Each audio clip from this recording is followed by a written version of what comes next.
toutes les informations et l'essentiel de l'actualité haïtienne, tous les jours, sur Juno 7. Vous êtes branchés sur Juno 7, bienvenue à ce bulletin d'information.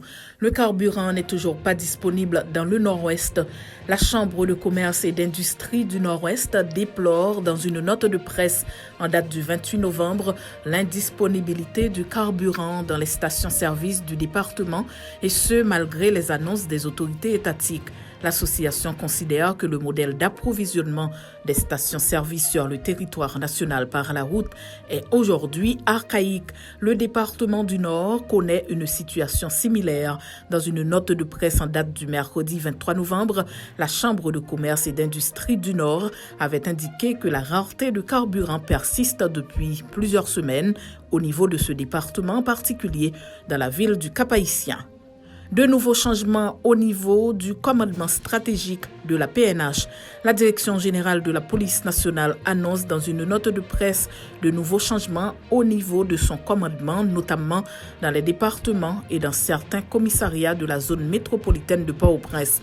Le commissaire divisionnaire Bruce Myrtil est désigné comme directeur départemental de l'Artibonite, tandis que le commissaire divisionnaire Ralph Dominique est rappelé à la direction générale pour occuper une autre fonction. Le commissaire divisionnaire Louis Edner Hyacinthe prend les commandes de la direction départementale du Nord-Ouest. Le commissaire principal Aurelius Antousli est le nouveau responsable de l'arrondissement de la Croix-des-Bouquets. De son côté, le commissaire principal Jean-Louis Aladin est le nouveau commissaire de la juridiction de Pétionville, alors que le commissaire principal Exantus Calherbe est muté comme commissaire de l'arrondissement de Jacmel. Les savoir-faire artisanaux et la culture de la baguette de pain inscrits au patrimoine de l'UNESCO. En attendant la CASSAV, dont les dossiers seront analysés en décembre 2023, soit 1 an et demi après leur soumission, l'Organisation des Nations Unies pour l'éducation, la science et la culture a annoncé mercredi la nouvelle inscription sur la liste du patrimoine immatériel de l'humanité des savoir-faire artisanaux et la culture de la baguette de pain française. Selon l'UNESCO, la baguette se distingue des autres pains car elle est composée de seulement 4 ingrédients: farine, eau, sel, levure ou levain, à partir desquels chaque boulanger obtient un produit unique.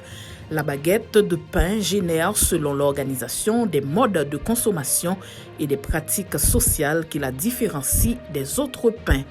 Mondial 2022, l'Argentine bat la Pologne 2-0 et valide son billet pour les huitièmes.